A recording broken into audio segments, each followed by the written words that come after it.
সালামু আলাইকুম। জয় বাংলা। কেমন আছেন সবাই? আশা করি বাংলাদেশের মানুষ অত্যন্ত ভালো আছেন। কারণ অবৈধ সরকারের অবৈধ ট্রাইব্যুনাল বৈধ মানুষকে ফাঁসির রায় দিছে। যারা নাকি 1971 সালে 30 লক্ষ মানুষ মারছে, 2 লক্ষ মা বোনের ইজ্জত নষ্ট করছে, তারা নাকি মানবতা বিরোধী আহ, মামলার রায় ঘোষণা করে একজন দেশপ্রেম মানুষের প্রতি। আসলে বাংলাদেশের মানুষেরা গাজাহুর ভাবছে যে সবাই গাজাহা, আর হেরা সবাই একদম পাক ও পবিত্র, সবসময় মাথা ব্রেন ভালো থাকে।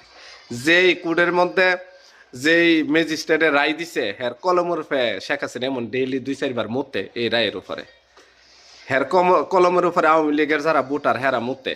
যেই সরকারি উকিল সরকারের পক্ষ থেকে লড়ছে, হের মুহের উপরে মুতে আওয়ামী লীগে এমন রায়ের উপরে।